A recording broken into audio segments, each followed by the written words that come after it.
The dash pot. Remove the 4 screws that hold the dash pot on and remove the dash pot.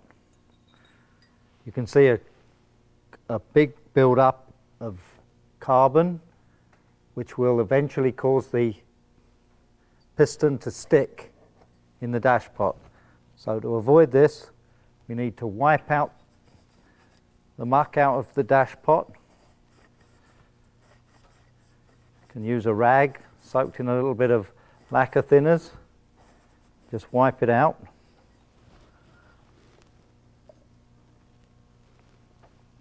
Remove the spring and the piston. You can see the build-up of carbon on that area.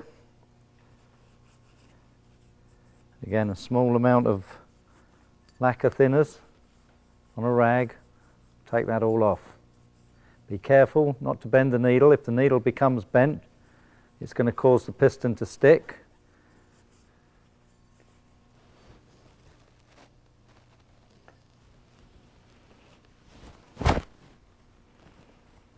Wipe out inside the carburetor to remove the carbon.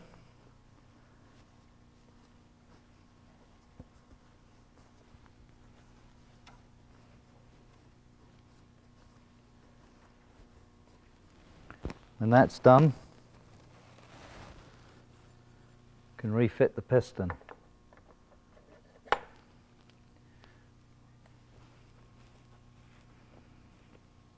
Refit the spring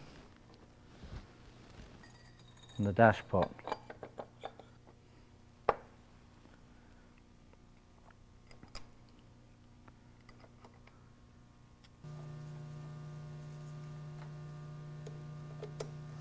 Once you've completed this carburetor, go and do the same thing to the opposing carburetor. Once you've serviced both carburetors, you'll need to just top up the dash pot with a small amount of transmission fluid. You do that by taking it up to the top ring.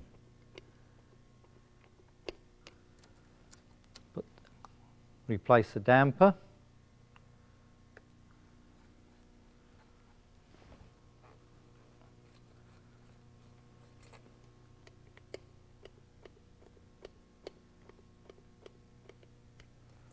The other carburetor. If you overfill them, it doesn't do anything wrong, it just sucks it down to the level it needs to be, so there's no need to worry about that. And that's all you need to do to your carburetors. After the tune-up, if you're not happy with the way the car runs, it may be necessary to adjust the float height on the carburetors. If the float height is too high, the car will be running too rich, and if the float height is too low, it will make the car too lean. To do this, it is necessary to remove the top of the float chamber. We will do this by removing this union here and this bolt here to allow us to take the top of the carburetor off. Always undo the union first, because this is the one that is likely to be seized up. Loosen off the union, remove the union, and then the bolt. Take care not to lose the 2 washers that are on the bolt. You'll notice a red washer on the lower portion and an aluminum washer on the top. It's very important to keep these, as the red washer is a breather. It allows the atmospheric air to come into the float chamber. To check the float height, insert the drill underneath the float fork and see that the drill will slide through without lifting up on the fork. You can see that this float fork is too high because the drill bit lifts up the fork. To adjust this, take 2 pairs of pliers. I have a pair of platypus that I put there and a pair of needle nose. To adjust it, simply bend the fork in the direction you need to get the correct float height. You can now see that the drill bit slips neatly under the fork, showing that we have the correct height of the float. And that's the float height adjusted. If, however, the carburetor is flooding, it'll be necessary to change the needle and seat.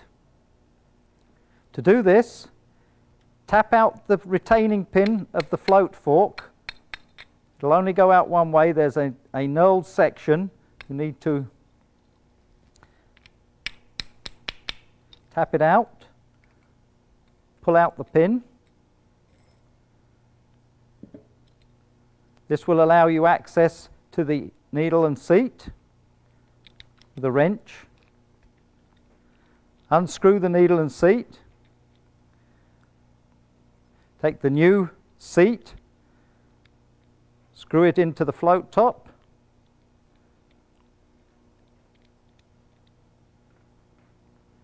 And tighten it up.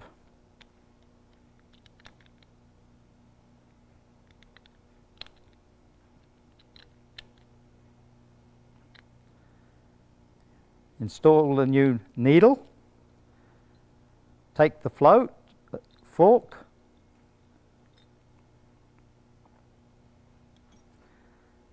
and install the pin and tap it home. It's then necessary to check the height of the float fork, and you can see that we're a little bit too high with the new needle and seat. Take the platypus pliers and the needle nose pliers and adjust the fork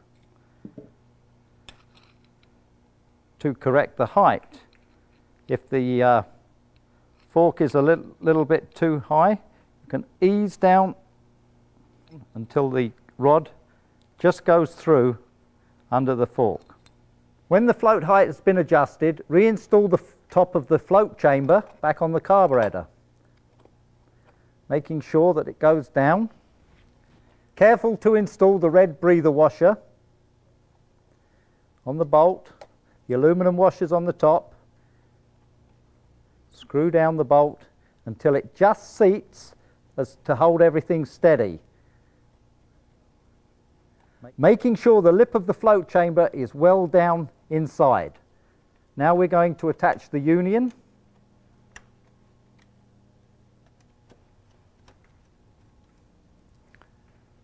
First, tightening down the bolt, we ease it down until it's just home. Then we tighten up the union, making sure you have a gas seal. It's a good idea to take the car outside before adjusting the carburetors. It is important to bring the car up to a working temperature and then shut it down to adjust the air screws. And this is what we're going to do first. The air screws are located on the right-hand side of the carburetor by the butterfly shaft. Turn the air screws all the way in until they bottom, and then the adjustment is to let them out 2.5 turns on large carburetors, 2 1/4 turns on small carburetors. This is a large carburetor and we've let that one out 2.5 turns. We go on to the opposite carburetor, turn the air screw on the opposing carburetor all the way in and let it out 2.5 turns. This sets the air screw adjustment. The air screws are only used on cars manufactured after 1955. Start the car up and now adjust the mixture screws. The mixture screws are located on the right side of the carburetor, a little lower down than the air screw.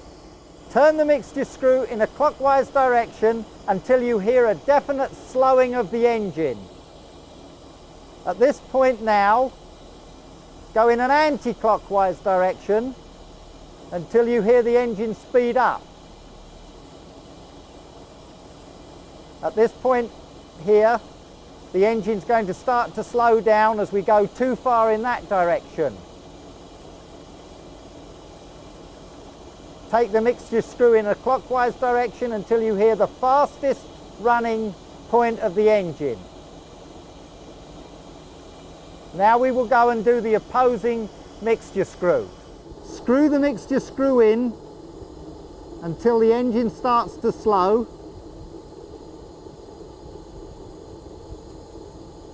Then take it out until you reach the fastest running point of the engine. Take it perhaps a little beyond till it slows, and then take it in until the fastest point. That is the mixture set. If after you've adjusted the mixture on the carburetors you're not happy with the way the car idles, it may be necessary to adjust the butterflies. To do this, we're going to use the gauges. These gauges are available from club headquarters for rental, and you'll need 2 of them to set the butterflies. Remove the piston damper from the carburetor and install the gauge. Screw it all the way down.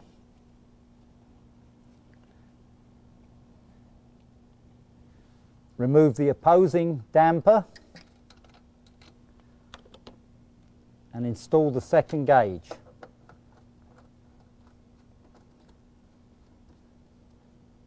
Turn the gauges to you. When the gauges are fitted, you'll need to zero the gauges by pushing them up or down to get a 0 on both of them. Tighten up the lock nuts. And now it's time to start the engine. And you'll see the reading of the gauges. The one nearest to us is 80 and the one furthest from us is about 62. We will need to adjust the butterflies to have an even reading on both carburetors to smooth out the idle. To adjust the butterflies, loosen the nut on the end of the idle arm, lift the lever to give the gauges an equal reading,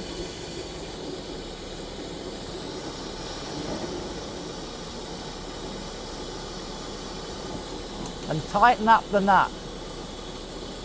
You can see that the engine is running smoother and the gauges are reading an equal number. When you've completed this task, remove the gauges and refit the piston dampers to the carburetors. And that completes the carburetor adjustment. After you have adjusted the butterflies, it will be necessary to reset the idle. To do this, you'll need a tachometer and set the idle screw to give you an engine speed of 600 revs per minute. Okay, this is the dial indicator. Tony at Hyphen Repairs makes these parts here to attach it to your carburetor, but otherwise it is a standard gauge and you can buy several, but there's your range, and let me see if I can get a picture here. Hope you can see that. That's the description of it and the part number. Also, I would say that the points I get from Tony at Hyphen's Repair, I've gotten them from Alber's, but there are some real flimsy cheap ones out there, and I haven't got them from all the vendors out there, but some are better than others. So, you know, when Ralph mentioned that in the video, that is the case. If you get cheap ones, they won't last very long. There's a little better shot of the faceplate of that. Anyway, when you put those on, the linkage should be adjusted from the factory, but what you find is over the years they rebuild a carburetor or two and people don't have these to readjust them, and so most of them that I've tested, which hadn't been a lot, but the ones that I have done, none of them are adjusted right. So anyway, there's the